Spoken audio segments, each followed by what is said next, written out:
안녕하세요. 교육진담 교육뉴스 브리핑 시간입니다. 죄송합니다. 지난주 어제 밤 새셨죠? 어제는 밤을 샜고요. 제가 어제는 새벽 4시까지 어제 새벽 4시까지 이렇게 그동안 제가 술 잘 안 먹었거든요.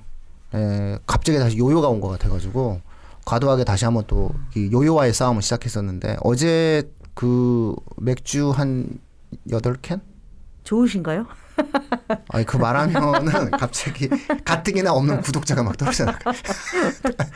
뭐 좋고 나쁘고는 뭐 이렇게 말씀드릴 수는 없고 어쨌든 그냥 저는 안 넘어오시네. 네. 던졌더니. 팩트로 저는 어쨌든 팩트로 구경을 했다. 새벽 4시까지 구경을 했다. 뭐 이렇게 이제 볼 수가 있고 재밌더라고요. 막 맥주 좀 많이 마시고 근데 간만에 먹으니까 사람이 이렇게 미지근한 걸 먹기 싫어가지고 한 많이 좀 버렸던 것 같아요.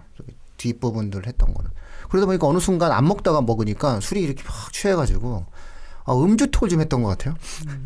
이거 음주톡 이거 큰일 나는 건데 이거. 그래서 오늘 음주톡 수습하느냐고. 제가 이 페이스북을 안 하지 않습니까? 페이스북 트위터를 하지 않는 이유가 이 음패, 음주 페이스 이게 정말 이 세상에 가장 큰 문제가 되기 때문에 하지 않거든요. 제가 웬만하면 SNS를 하지 않는 이유가 음주 톡이 굉장히 위험하다고 얘기해가지고 못했는데 어저께는 친구들이랑 얘기하다가 갑자기 음주 톡들을 하게 됐습니다. 온라인 저기네요. 온라인 미팅. 이거 원래 같이 보거든요. 보통 거리두기 저기 술 마시면서 모여서 먹던 거 아닌가요? 원래는 이제 그 선거 때마다 모이는 멤버들이 있었어요. 모이는 멤버들이랑 같이 이렇게 쫙 이제 집에서 텔레비전 놓고 보면서 먹고 막 그랬는데 이번엔 못했거든요. 그러니까 이제 단톡에서 이제 얘기하다가 뭐 서로 음주톡 하니까 상관이 없죠 뭐. 아침에 어떻게 읽으시려고? 왜? 아침에 어떻게 읽으시려고? 다들 삭제하자. 뭐 그런 거죠. 뭐 다 오늘 뭐 기분이 아주 좋으신 분들도 있을 것이고 놀라신 분들도 있을 것이고 뭐 기분이 우울하신 분들도 있을 것인데 저희는 어쨌든 어떤 그런 정치적인 형태의 지향을 일단은 배제한 유튜브이고 또 팟캐스트 방송이기 때문에 뭐 미루어 짐작하시는 것은 어찌할 수 없는 상황이지만 다만 저희는 그것을 드러내놓고 얘기하지 않는다는 원칙을 갖고 있는데요. 다만 이번에 이제 팩트 자체는 바뀌지가 않잖아요. 집권당인 더불어민주당이 180석. 이 180석이 갖고 있는 의미는 뭐 너무나 잘 아시겠지만은 패스트트랙을 무력화시킬 수 있다는 거죠. 그러니까 과반보다 더 중요한 게 패스트트랙이거든요. 그러니까는 소수 정당이 의사진행에 있어서의 브레이크를 걸 수 있는 최소한의 마지막 장치를 넘어갈 수 있는 숫자에 이게 180석. 그 다음에 열린민주당과 정의당이 합치면은 거의 190석에 육박하게 돼요. 그러면 이제 사실상 의회 권력 자체가 넘어간 거기 때문에 요것을 가지고 우리는 요 하나의 전제적 사실을 가지고 앞으로 진행할 교육제도 변화에 대한 흐름을 오늘 좀 살펴보는 시간을 가져야 되겠다. 이렇게 이제 청취자분들과 한번 만나는 시간을 가졌어요. 그러니까 예를 들어서 이게 좀 이렇게 흔들릴 거냐, 아니면은 좀 집권당이 좀 힘이 만약에 예를 들어 빠지는 선거 결과가 나왔다면은 이거 어떻게 될지 모릅니다라고 얘기할 수는 있는데 이게 만약에 집권당이 너무나 강력한 권한을 가지면 사실상 교육 정책을 별로 바꿀 이유가 없거든요. 그러면 그동안 발표되어 왔었던 현 교육부의 교육 정책들이 향후 2년 동안 중단 없이 추진된다라고 하는 이야기인데 이게 중단 없이 추진됐을 때에 나타날 수 있는 모습이 어떤 모습이냐라는 부분을 명확히 한번 짚고 넘어가야 될 사안이에요. 그래서 가장 중요하게 생각되어지는 두 가지의 포인트가 있는데 하나는 고교 학점제, 그리고 또 하나는 자사고 외고 국제고의 일반고 전환. 이 두 가지를 일단 키워드로 해서 먼저 한번 이야기를 한번 나눠보는 시간을 가질 수 있을 것 같아요. 오늘 이제 제가 혼났습니다. 우리 발행이님한테. 지난주에 제가 왜? 지난주에 이상하게 그 국어만세 찍다가 얼마나 힘이 들었던지 그날 우리 피디님도 까먹었고 피디님 기억했는데 일부러 까먹으신 거 아니에요? 피디님이 그날 사실은 그 촬영 도구를 해먹으셨거든요. 촬영 도구를 부서뜨려가지고 아마 정신이 없었을 것 같아요. 그래서 저희가 모두 다 지금 생각 외로 정신이 없어가지고 지난주 뉴스 브리핑을 건너뛰는 대참사를 좀. 전 덕분에 한 주 쉬어서. 좋았습니다. 예. 아닙니다. 원래 저희가 자주 이렇게 하셔도 돼요. 아니 그렇지 않습니다. 방송은 중단되지 않는다. 예. 패널은 바뀌어도 심지어 내가 없어도 방송은 진행돼야 된다. 항상 이런 생각 갖고 있어서요. 자, 아마 그 이준희 발행이님이랑 오늘 제가 요 부분들에 대해서 한번 좀 얘기를 좀 한번 깊게 나눠보고 싶은데 아무래도 고교학점제가 문재인 정부의 교육공약 1호였지 않습니까? 그렇다라고 본다라고 했을 때 이제 날짜도 나왔고 일정도 나왔는데 그럼 이게 굉장히 강하게 진행될 가능성이 있겠네요. 네, 그렇죠. 그 2025 지금도 이제 경기도 같은 경우에는 다른 지역보다는 조금 더 일찍 시작해서 대부분의 학교들이 올해부터 이제 시범 고교학점제 시범학교를 시행을 해요. 가능하면 이제 시행하게끔 이제 유도를 하기 때문에 그래서 많은 학교에서 학생들이 고교학점제를 간접적으로 이제 부분적으로 체험을 하고 있어요 지금 현재. 네, 그렇죠. 고교학점제 예, 그 선도 학교들도 막 지정되고 있고. 그런데 이제 전국적으로는 그게 2025년부터는 전면적으로 모든 학교들이 그 고교학점제가 이제 시행이 되는 건데 그게 되게 큰 거거든요.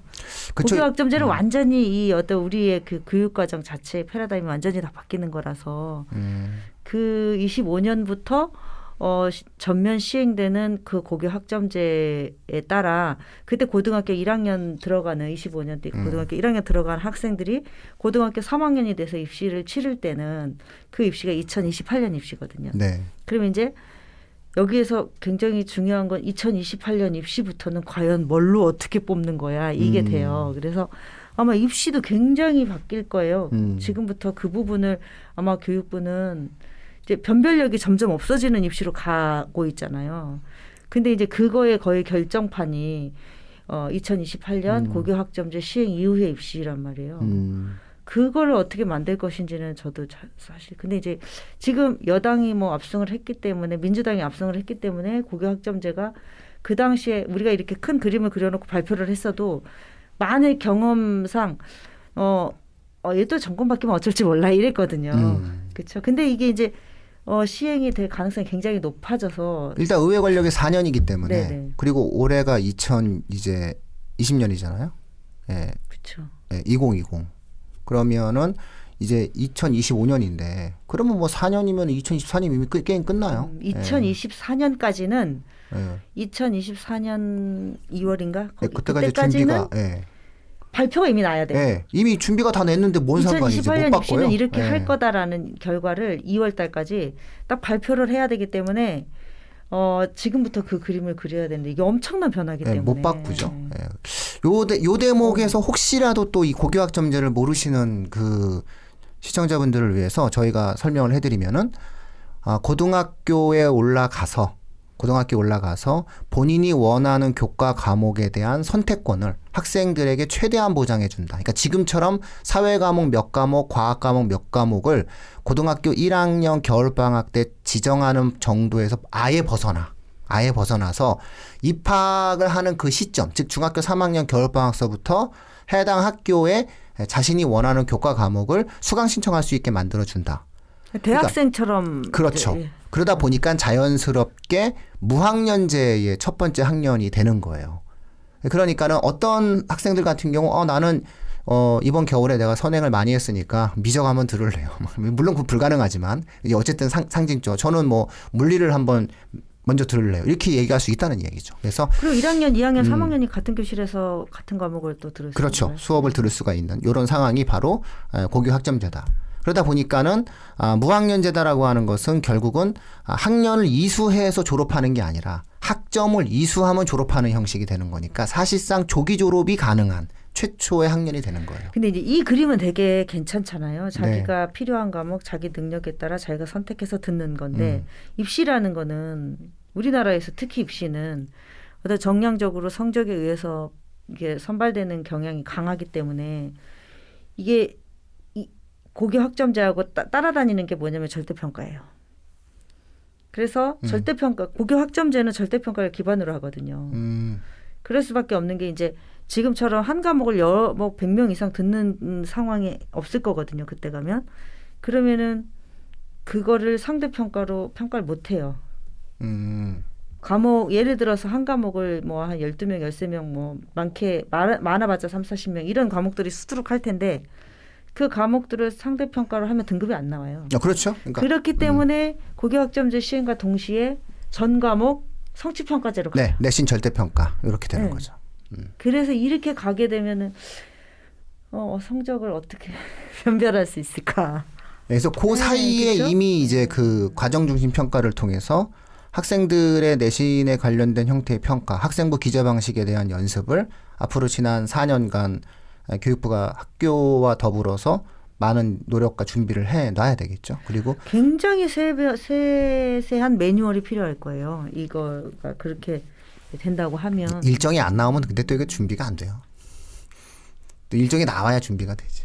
이번에도 온라인도 일정이 되고 어쩔 수 없으니까 막 하잖아요. 물론 여러 가지 문제도 생기지만 하지만 어쨌든 이 제도 자체가 가장 중요한 거는 이 역사적 뿌리가 어디서부터 시작됐냐가 되게 중요하거든요.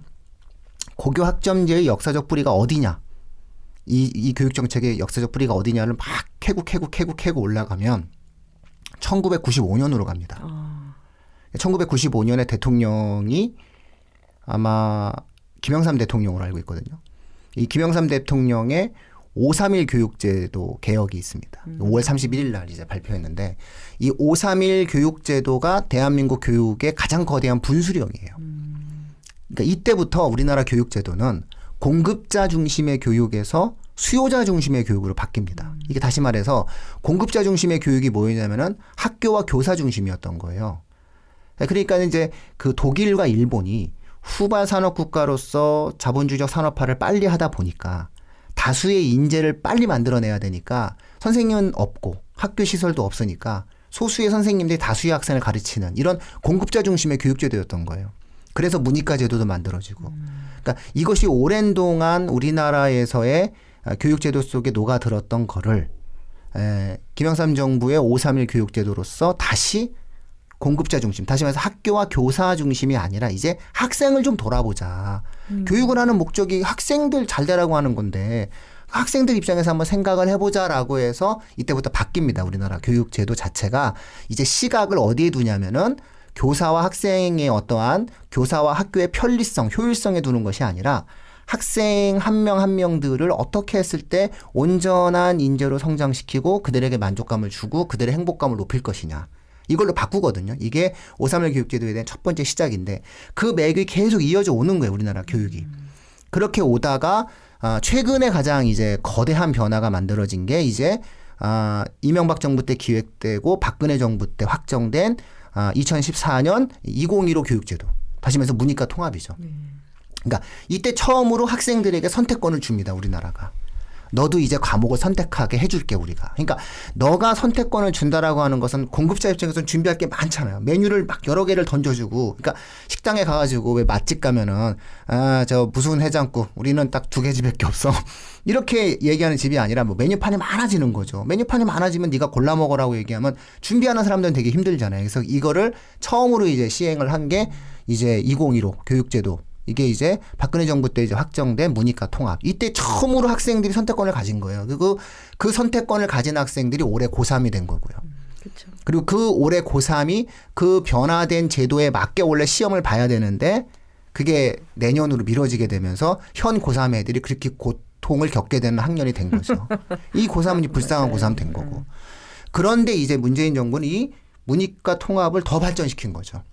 단순하게 선택 과목을 한두 과목 정도 사회과학 정도가 아니라 전 과목을 고등학교 입학과 동시에 학년에 구애받지 않고 선택하게 해줄게 라고 하는 것이 이제 고교 학점제다라는 요렇게 이제 우리가 제도적인 역사를 놓고 본다면 사실상 특별한 건 아니에요. 특별한 건 아니고 김영삼 정부의 531 교육제도의 변화된 흐름서부터 시작된 대한민국의 수요자 중심의 교육제도가 이제 거의 완성 단계로 가고 있다라고 봐야 되는 거고 25년에 걸쳐서 네. 계속 그렇죠. 완성돼. 이게 원래 한 세대가 걸린다고 해요. 교육제도 변화가. 그래서 우리나라가 이제 1995년이고 2025년이면 이게 딱 30년이잖아요. 이게 맞아요. 그래서 왜 30년으로 했냐면은 교육정책을 위반하는 분들이 30년이 걸린다고 보는 거예요. 왜 30년이 걸린다고 보냐면은 30년이 걸려야 처음 이 교육제도의 변화를 겪은 애가 다시 돌아서서 교사가 된다요. 그러네요. 예, 그래가지고 30년이 걸린다고 보는 거예요. 그래서 이게 너무 자연스러운 결과에서 이게 정권과는 사실 무관해요. 정권과는 무관하지만 그래도 우리가 상징적으로 문재인 정부 교육 공약 1호였기 때문에 이 정도의 어떠한 압도적인 의석수를 갖고 정치적인 안정성을 가졌다면 교육부가 이제 눈치를 보지 않고 고교학점제를 강하게 밀어붙일 거예요. 이게 원래 교육부가 원했던 거고. 그러니까 내가 예를 들어서 김영삼 정부 때 행정고시를 봐서 행정관료가 됐어. 그래서 내가 이렇게 막 정책을 입안하다가 이제 내가 좀 있으면 이제 정년퇴임을 해. 근데 이제 2025년에 이걸 마무리 지어야 돼. 그게 얼마나 열심히 하겠습니까? 근데 교육관료들이 이런 일을 하는 과정에 있어서 정부가 정치적으로 여러 가지로 흔들리면은 상당히 힘들 텐데 이제 그들이 흔들릴 만한 요소가 없어요. 정부의 공약이었고 그다음에 심지어 그것도 1호 공약이었고 그렇게 됐을 때 제 예상에는 이번에 선거 결과를 놓고 교육 분야에서 뭐가 달라져라고 이제 저에게 질문을 던지신다면은 고교학점제가 강력하게 집행될 거다. 이거를 철저하게 준비하시라. 2025년 대한민국에는 이제 무학년제의 고등학교 그리고 고등학교 내신이 절대평가가 되는 그래서 매 주마다 우리 아이들이 테스트를 볼 거다. 그래 초유의 중간고사, 기말고사가 없어도 고등학생 계속 애들은 내신이 테스트를 보면서 절대평가가 움직일 되는 거다. 상황인 거죠. 이게 중간고사, 기말고사가 없어진다라고 해서 학생들을 평가하지 못하는 게 아니라 항목을 여러 가지로 늘린 다음에 이게 매주 테스트가 들어오기 시작하게 되면 그리고 이 매주 테스트를 본 거를 갖다가 학생부에 계속 기재한다라고 하면은 사실상 대학 입장에서 봤을 때는 중간고사, 기말고사보다 더 확실한 데이터를 알 수 있어요. 그러니까는 좀 학생들 입장에서는 좀 피곤할 수 있어요. 그러니까 이게 이제 유럽의 선진적인 학교나 혹은 이제 북미에서 그 공부를 잘하는 학생들이 물론 이제 공부를 만약에 안 하려고 마음 먹으면 좀 상관이 없겠지만 그들의 엘리트 경쟁에서 학생들이 가장 힘들어하는 게 뭐냐면은 3년 동안 너무 힘들다. 왜? 매주 시험이 있으니까. 이 과목이 2주에 테스트 독서 갖고 감상문 써 갖고 오라 그러면 저 과목은 어느 날 갑자기 단어 테스트가 있다고 얘기하고 저 과목은 갑자기 수학 과제를 갖다가 리포트를 내갖고 오라고 얘기하니까 아마 고등학교 학생들이 지적인 활동들을 상당히 자유롭고 하려고 하는 학생들 같은 경우에는 굉장히 학습량이 늘어나게 될 거예요. 이게 고교학점제 속에서의 모습이고 이걸 그대로 과정을 평가하는 방식을 만들어서 그것 학생부에 기재하는 형식으로 과정 바뀔 중심 거예요. 평가하고 형식적으로 프로젝트형, 네. 문학 유형으로는 서술형, 논술형 유형이 그냥 일반화되는 거고 네. 그 늘상 이제 써야 되고 발표해야 되고 말해야 되고 이런 상황에 읽고 쓰고 읽고 쓰고 읽고 쓰고 읽고 쓰고 이게 아마 일상화될 거예요. 그러니까 지금과는 다른 거죠. 그러니까는 쓸 줄 모르는 학생은 일단은 기본적으로 힘들어지고요. 그리고 책도 단시간 내에 빨리 잘 읽어내야 돼요. 그러니까 읽고 쓰고 자료 해석하고 리포트 쓰고 그러니까 이제 시험 지식에 뭐 여러 과목을 많이 들었거나 거기에 그 과목에 따른 지식을 완벽하게 개념을 정리하고 있거나 이런 능력보다 활용 능력이 더 중요해지는 거죠. 그거를 활용할 수 있는 읽고 쓰고 늙고 발표하고 만들어내고 하는 능력이 더 중요해지는 거죠. 그거를 이제 교양으로 요구하는 거예요. 그거를 이제 거의 기본으로 요구하는 거죠. 그걸 기본으로 요구하고 그 기본적인 능력 속에서 너는 어떤 전문적인 분야에 특화된 능력을 갖고 있니를 이제 보게 되겠죠. 그러니까 이제 결국은 환경이 바뀌게 되면 그 환경 속에서 도드라지는 아이들의 능력치는 달라지게 돼요. 그러니까는 이제 이런 측면들 속에서 저희가 말씀드릴 수 있는 것은 이렇게 바뀌니 각각의 학생들이 이 바뀐 환경에 적응을 해서 여기서 우수한 학생이 되기 위한 준비를 해야 된다. 그렇죠. 옛날에 학력고사 에서 우수한 학생하고 또 수능에서 우수한 학생 완전 다르거든요. 그리고 수능에서 우수한 학생과 또 학종에서 우수한 학생이 또 달라요. 예, 그렇죠. 예. 네. 그러니까 일단 또 새로운 형태가 만들어진다는 그렇죠. 거예요. 그러니까 예를 들어서 내신 같은 경우에도 학교 수업을 꼼꼼히 듣고 성실하고 노트 필기를 열심히 하고 이런 학생들이 내신이 꼼꼼했고 이런 학생들이 학종에 좀 우수한 학생이 되었다면 이제는 거기서 한 걸음 더 나아가야 돼요. 거기서 뭔가 반짝반짝거리는 창의적 발상도 할 수 있어야 되고 자기만의 색깔도 드러낼 수 있어야 되고 그걸 갖고 잘 읽고 쓸 수 있어야 되는 거죠. 창의성을 평가하려면 굉장한 그 세세한 매뉴얼이 필요해서 어렵지만은 제가 드리는 말씀은 어렵지만 제도가 한번 바뀌어서 익숙해지면 이런 거예요. 처음은 누구나 다 힘들어요. 처음은 막연하고 상이 없으니까는 힘들어 보이는 것 뿐인데 사실상 별거 아니에요. 왜냐하면 이런 거예요. 이번에 우리가 그 코로나19 사태를 놓고 봤을 때 서구 선진국이라고 이야기했었던 프랑스의 어떤 변호사가 우리나라가 이 통제사회라고 얘기했을 때 제가 깜짝 놀랐던 게 저 친구는 푸코를 읽지 않은 것 같다. 라는 생각이 들었어요. 푸코 프랑스 사람인데. 제가 프랑스어 할 줄 알면 그 사람한테 반박 글을 한번 써주고 싶었거든요. 그래서 지금 우리나라가 대한민국이라는 나라가 사실은 지금 전 세계적으로 굉장히 이번 사태를 통해서 선진국의 프레임을 갖게 되고 선진국으로서의 어떤 자부심을 있는 그런 나라로 성장을 해나가잖아요. 이것처럼 처음에는 막연하고 이게 될까라고 생각을 하지만 막상 해보면 아니 미국도 하고 프랑스도 하고 다 하는데 우리가 왜 못해요? 근데 이제 저는 충분해요. 저는 항상 이제 학부모님들의 입장이잖아요. 네. 저도 학부모니까 학부모님들의 입장에서는 뭐가 바뀌는 게 굉장히 우리 아이한테 유리할까 불리할까. 근데 우리 아이는 여기서 어떻게 해야 되지? 이게 제일 먼저 떠오르거든요. 이제 교육을 하시는 분이라서 이게 이 시스템을 만들면 별게 아니고 평가 이 룰이 있고 이렇게 보이시는데 이제 학부모님들 입장에서는 어머 또 바뀐대. 그러면 또 어떻게 되는 거야? 왜 제가 지금 28년 입시를 치르는 애들이 아마 지금 초등학교 5학년 정도 될 것 같아요. 네. 5학년 그렇죠? 초등학교 5학년 애들이 대학을 갈 때 그러면 이제 초등학교 5학년 엄마들을 옛날에 입학사정관 제도다 이런 거 생겼고 학생부 종합전형이다. 그런데 고등학교 가면은 그게 뭔지를 체험을 하는데 초등학교 고학년에서 이제 입시를 좀 생각하면 중학교 때 요즘에는 학종으로 대학을 간다는데 어떻게 해야 되지? 학종으로 가서 고등학교 가서 대학을 잘 가려면 지금부터 뭘 해야 되지? 이래요. 그런데 이제 입학사정관 제도를 만들어서 그거에 적응을 할 만하니까 이제 학종이라는 걸로 좀 바꿨잖아요. 이제 학생부 종합전형이라는 게 뭔지 알겠다라고 하니까 또 고교학점제가 생긴다는 거예요. 그러면은 그러면 또 이게 어떻게 되는 거야? 그러면 그리고 이제 어머니들의 마음속에 가장 중요한 거 공정에 대한 게 있어요. 우리 애가 불이익을 받으면 안 된다. 우리 애가 뭐 이러면 이게 왜 우리가 보기에 전혀 수능이 왜 수능이 이렇게 많은 사람들이 찬성을 할까가 의아하잖아요. 근데 사실은 학부모님들도 수능으로 다 보내고 싶어하는 학부모님들이 훨씬 많잖아요. 반반 정도 된다고? 네, 그러니까 이제 여론조사는 생각처럼 학종을 막 그렇게 좋아하지 않잖아요. 네, 반반. 반반. 네. 근데 그게 왜 그러냐면 불공평하다라고 생각하기 때문에.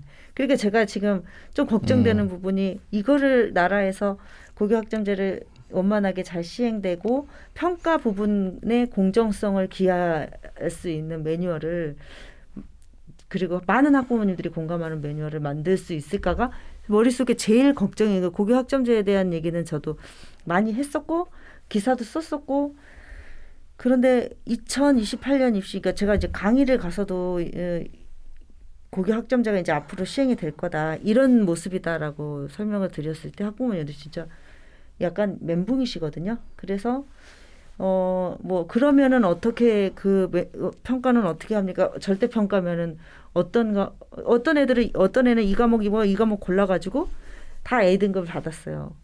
근데 또 어떤 애는 이 과목에서 다 A등급을 받았어요. 다 다르단 말이에요. 그러면은 이거를 얘는 우수하고 얘는 안 우수하다 할 수가 없는 거예요. 그러니까 어머니들이 그런 질문을 저한테 해오세요. 그거는 저는 이렇게 표현할 수 있어요. 예를 들어서 올 A를 받는다. 쉬운 일이 아니에요. 일단 올 A를 받는다는 게. 왜냐하면은 영어를 예를 들어서 영어를 A를 받는다라고 얘기하면 아마 2주 단위로 학교 선생님들이 단어 체크나 이런 부분들에 관련된 상시 테스트를 볼 거예요. 그리고 수행 평가도 저희가 거듭 말씀드리지만 이제는 학교에서 선생님께서 제안하는 범위 내에서만 평가가 되고 과제형 수행 평가가 없기 때문에 무조건 테스트라고 하는 것은 미리 집에서 준비해서 시험을 보는 형식이 된단 말이죠. 그렇게 된다라고 얘기했을 때는 느슨한 형태의 쪽지 시험 혹은 느슨한 형태의 리포팅을 학교에서 계속적으로 해야 되는 거예요. 그러다 보면은 사실상 잘하고 못하고 금방 드러나게 돼 있어요. 영어 같은 경우에는. 그렇게 해가지고 전 이 아이가 영어를 A를 받았어요. 그 다음에 예를 들어서 뭐 수학을 또 뭐 A를 받았고 뭐 전과목 똑같이 A를 받았어요. 근데 이 아이가 만약에 가고자 하는 학교가 기계공학과야. 근데 이 아이가 미적분을 안 했어. 그럼 이 아이는 학종으로 못 가요. 고교 학점제 하에서는. 웬만한 주요 대학에 있어서. 왜냐하면 얘는 학점도 좋은데 그거는 이제 학부모님 생각이에요. 학부모님 생각에는 이 아이는 내신이 좋아서 4.5 만점에 4.5인데 그 4.5가 지금 말씀하신 게 지금 이제 학종도 현재가 그런 상황인 거잖아요. 그러니까 4.5 만점에 4.5를 해봤자 이 아이는 우리 학과에 와야 할 우리 학과에 와야 할 과목을 이수하지 않았기 때문에 별 소용이 없어요라고 얘기가 되는 거죠. 그러면 이제 이 학생은 그 과목을 수행을 해야 되는 거고 그 수행을 하다 보면 어떤 데 또 B가 나올 수도 있는 거고 또 어떤 경우에 C가 나올 수도 있는 거고 그래서 전체적인 어떤 총평점을 또 확인을 할 수 있게 되고 그래서 제 생각에는 대학이 이런 식으로 하잖아요. 대학이 이런 식으로 해가지고 입사시험 볼 때 뭐 학점 갖고 따져가지고 입사하잖아요. 대학의 입사시험에서 뭐 입사시험 로스쿨? 문과 같은 경우에 로스쿨 가는 애들 같은 경우에는 이제 학점이 굉장히 중요하지만 아주 극히 일부분이고 네. 이렇게 우리나라는 특히 입시의 그러니까 뭐 우리나라 제일 애들이 가고 싶어하는 회사가 꼭 4.5 만점에 4.5여야 가는 건 아니잖아요. 근데 서울대학교는 그냥 이 4점 만점에 수렴해야 더 가능성이 높아지니까 그거는 약간 취업하고는 약간 우리나라 입시하고는 조금. 예, 그래서 어쨌든 저는 지금의 내신 제도 하에서도 그런 형태의 문제가 있는 것처럼 그때 되면 또 그때 되는 대로 인구 감소 하에서 또 수능이라고 하는 것을 또 보완제로 하고 하다 보면은 대학이 찾아내야 될 고민인 거죠. 학부모님들은 중요한 건 학부모님들이 적응해야 되는 건 뭐냐면은 고교 학점제 하에서는 어떤 학생이 우수해지냐라고 하는 부분이에요. 그래서 두 가지를 꼭 기억하셔야 되는 게 뭐냐면 읽고 쓰고 혹은 만약에 말할 수 있으면 더 좋은데 일단 무조건 읽고 쓰는 능력이 없으면 기본적 소양이 없다.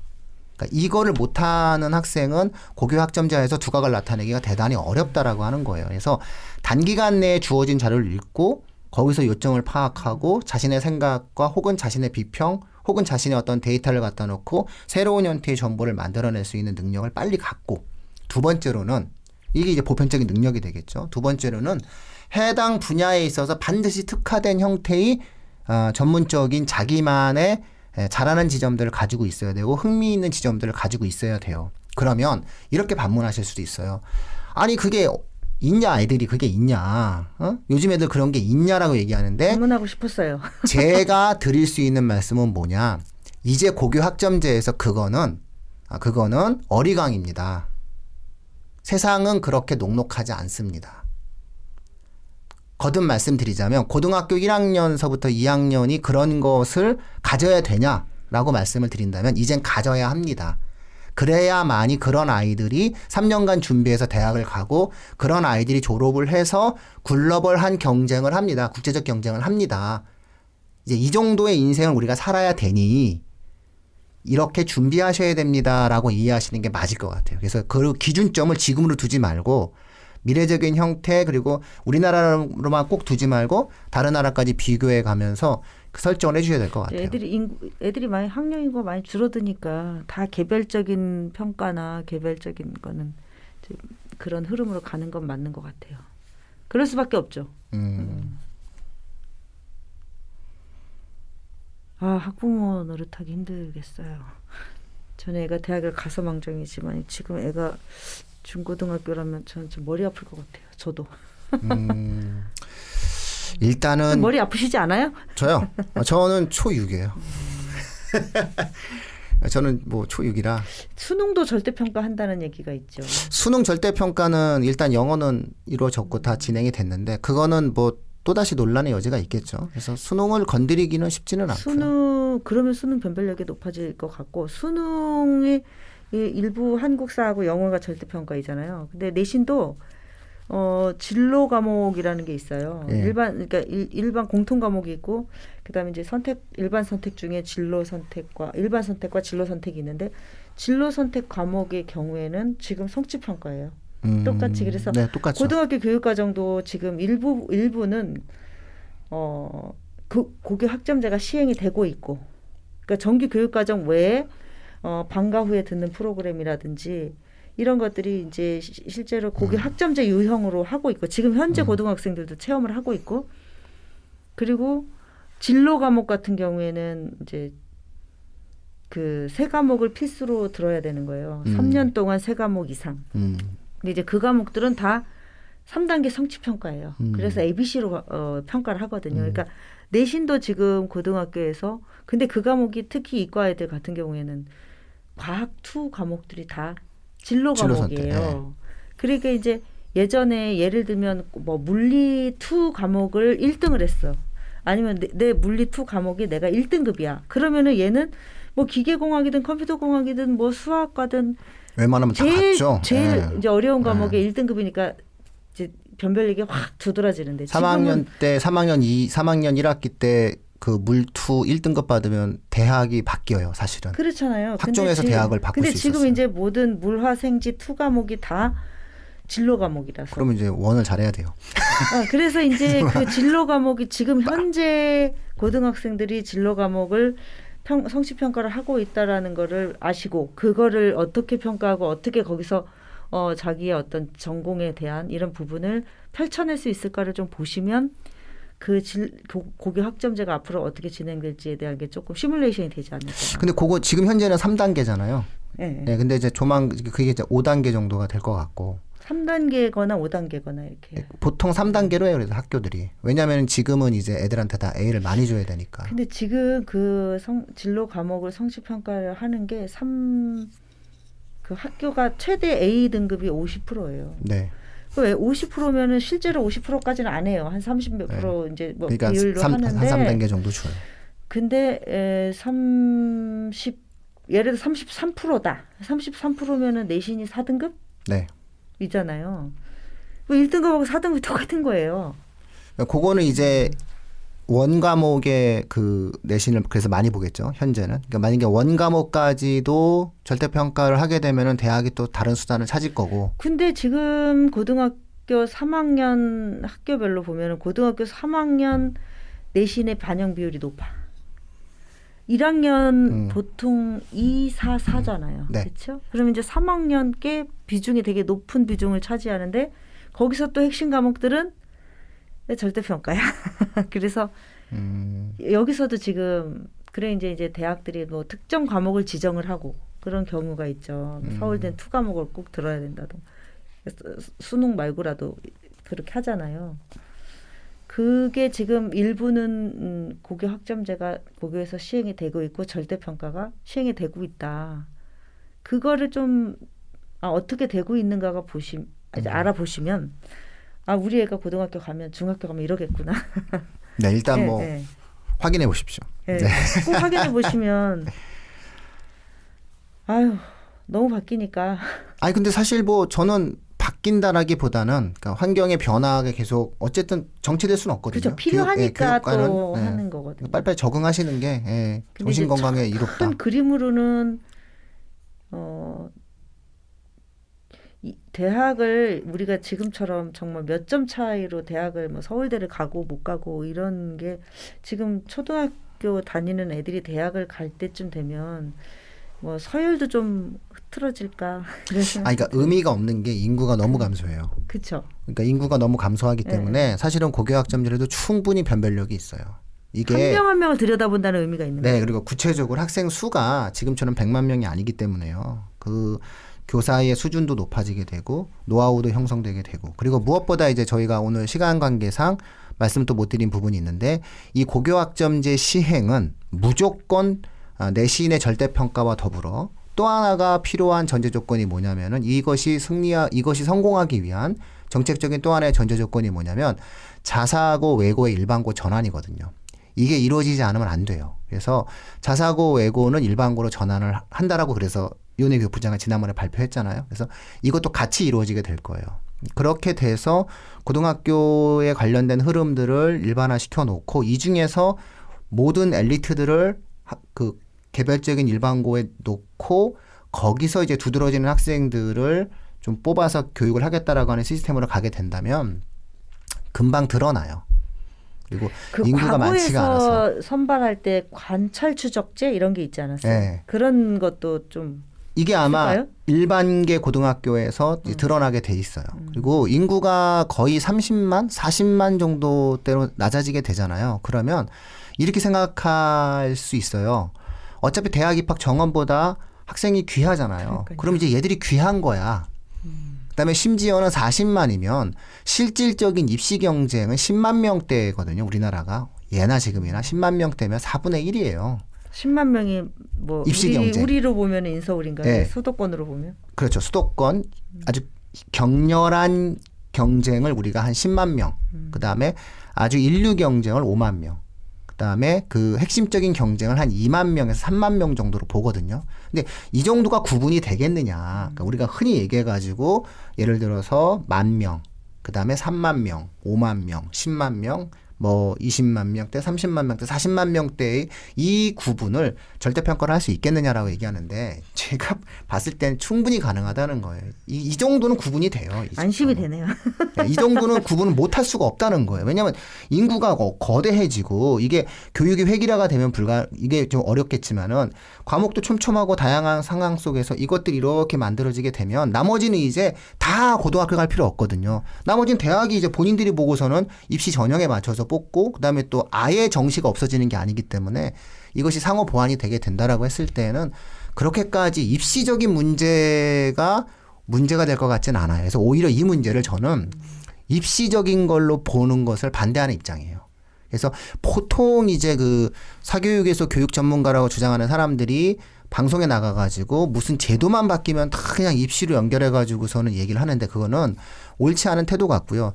저는 이제 이 문제는 철저하게 학교 생활에서 내가 어떻게 잘 적응할 것인가라는 시각으로 바라봐 줘야 돼요. 그래서 지금서부터 초등생 어머님들, 중등 저학년 어머님들 같은 경우에는 내 아이가 지금 좀 잘 읽는지, 내 아이가 정말 쓸 줄 아는지, 내 아이가 기본적으로 이런 최소한의 기본 교양을 갖고 있는지를 빨리 확인하셔야 돼요. 그래서 이게 좀 안 되면은 너무 힘들거든요. 그래서 저도 이번에 그 온라인 회의 했잖아요. 제가 온라인 회의.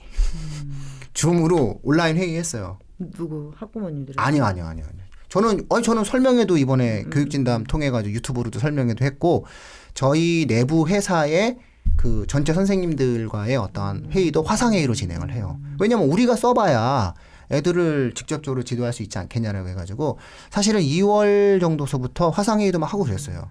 그러니까 이제 선생님들도 실시간 실강으로 아이들과 함께 줌으로 이제 활용을 하게 되는 거고 처음에는 뭐 말 많았어요. 처음에는 막 초대할 줄도 모르고 근데 이제 시간이 딱 지나면은 익숙해요. 익숙해. 벌써 다 익숙해진 것 같아요. 예, 그래서 이제 이게 이제 만들어지는 것처럼 그 변화되는 어떤 흐름들 속에서 내가 어떤 능력을 가져야 되느냐라고 하는 것의 측면에서 봐야 돼요. 그러니까 학교가 어떻게 달라지느냐에 대해서 학교가 왜 이렇게 달라져요라고 얘기하는 순간 내 애가 뒤처지는 거예요. 학교가 이렇게 달라지니까 내 아이에게 어떤 능력이 있어야 된다라고 하는 것을 먼저 알고 준비해 줘야 되는 거고. 근데 이제 교육뉴스 브리핑은 이제 그 학부모님들의 입장에서 좀 그렇죠. 저는 이제 항상 학부모님들 이러면 되게 막막하겠는데 이러면 이게 걱정이겠는데 이제 이거에서 출발해야 되니까. 그래서 읽고 쓰기. 자꾸 말씀드리는데 읽고 쓰기. 저는 뭐 계속 반복. 보통 근데 진짜 중요해요. 읽고 쓰기. 지금 현재도 그래요. 네. 하여튼 그 무슨 방송에서 한 10번쯤 반복을 해야 쟤네가 얘기를 했다라고 얘기를 하시거든요. 그래서 계속 말씀드리면 읽고 쓰기 안 되면 진짜 지금도 학종으로는 대학 못 가요. 네. 근데 이제 고교학점자에서 읽고 쓰기가 안 되면 내신이 안 되는 거예요. 그러니까 지금도 내신 안 돼요. 네. 어려워요. 그러니까는 내신의 기본 베이스가 읽고 쓰기. 이렇게 이제 이해하시면 됩니다. 그러면은 이제 그 총선 이후에 앞으로 변화되는 교육은 고교학점제 시행과 특목 자사고 일반고 전환. 그다음에 영재고의 2차 필기 시험을 아마 없애는 쪽. 예, 그리고 영재고 입시 자체도 과거형으로 그 자기주도 학습 과정형으로 바뀌는 거. 특목고 중에 과거는 안 없어지지 않아요? 과거랑 영재고를 동시 선발. 동시선발하고 외고는 없어지고. 네, 외고랑 자사고는 일반고 전환. 그리고 과거 영재고는 동시 선발. 그리고 영재고 2차 지필평가 폐지. 이게 이제 교육부가 주장했던 바기 때문에 전광석화처럼 진행할 것이다. 이렇게 예상하시면 돼요. 좋네요. 이거는 괜찮죠. 이건 괜찮아요. 예, 이거 이렇게 되면서 고교학점제가 빨리 시행이 되니까 저학년 학부모님들 같은 경우에는 지금이라도 내 애가 읽기 쓰기 능력을 빨리 갖추고 그쵸. 가능하면 말하기까지 하면 또 좋은데 흥미나 예. 또 적성이 어디에 있는지도 또 면밀하게 들여다봐야 그렇죠. 그래서 제가 아까 조금 이렇게 냉정하고 좀 이렇게 소름 돋는 말을 해가지고 어머니 청취자분들이 시청자분들께서는 좀 당황하시는 그런 단어를 제가 썼어요. 어리광이라는 단어를 썼거든요. 그래서 진로에 관련되거나 혹은 그러니까 진로라고 거창하게 생각하지 마시고 내 애가 잘하는 분야가 있어야 돼요. 즉 대학에 가서 내가 무엇을 공부할 것인가에 대해서 최소한의 관심과 흥미와 그 분야에 대해서 잘하는 요소가 있어야 돼요. 이것조차 없으면 대학을 외관이라고 하는 것에 대한 대학의 질문에 대한 대답을 할 수가 없는 상황이 만들어지기 때문에 여기까지는 우리 아이들이 중학교 3학년 때 대략적으로라도 근데 이제 답을 가지고 저는 있어야 이제 돼요. 약간 잘하는 것도 중요하지만 초등학생, 중학생들일 거기 때문에 고교학점제 세대는 뭘 좋아하는지 그러니까 흥미로우면 잘하거든요. 그래서 막 잘하는 거 찾으시려고 애 스트레스 주지 마시고. 네. 근데 이제 예를 들어 수학이 뭘 잘하면 좋아하는지. 저는 이제 예, 그러니까 이런 거예요. 그러니까 이 진로를 너무 복잡하게 생각을 하세요. 근데 진로 복잡하게 생각 왜냐면 중학교 3학년이 무슨 진로를 직업이라고 그러니까 그 동일시하니까 문제가 생기는 거고요. 진로를 직업으로 동일시하시면 안 되고 내가 수학을 잘하면 요거야.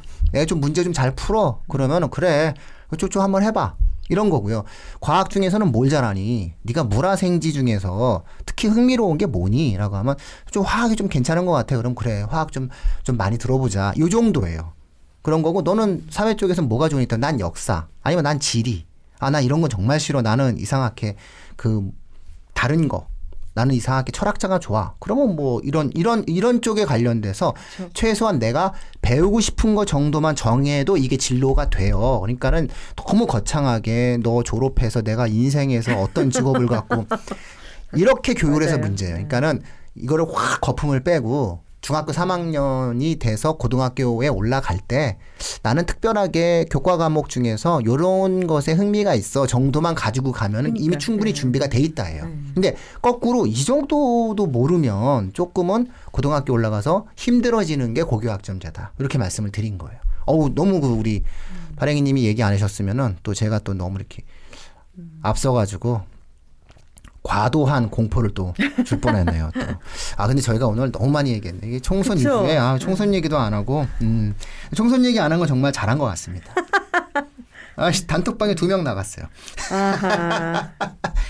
단톡방에 왜 다름을 그냥 인정하시면 좋을 텐데요. 저는 괜찮은데 예, 나간 애들은 왜 나갔는지 모르겠어요. 뭐 제가 내보낸 건 아니에요. 제가 절대 제가 내보낸 건 아니에요. 예. 본인이 나갔어요. 근데 좋네요. 이렇게 정치가 게임처럼 막 이렇게 사람들 사이에서 또 쑥 들어와 있는 거예요. 삶에. 정치 뭐 선거 결과로 어떤 분 기분 좋고 어떤 분 기분 나쁘고 이런 거잖아요. 뭐 만나서 술 한잔 하면 되지 왜. 그렇죠. 예, 그래서 기분 좋은 애 보고 술 사라 그러면 돼요. 확실히 우리 선진국 맞는 것 같아요. 예. 제가 그래서 웃으면서 그랬어요. 야, 그럼 기분 좋으면 술 사. 기분 나쁘면 얻어먹고. 그러면 됐거든요. 네. 저는 뭐 그래 뭐 기분 좋을 수도 있고 나쁠 수도 있고. 어떤 분들은 또 이렇게 오늘 보니까 근데 막 또 이제 초대해 주시면 또 들어오죠. 초대하세요. 초대했죠 제가. 한 명은 안 나가고 한 명은 또 나갔어. 둘이 막 심하게 싸우더니 몰라. 아이고 재밌어.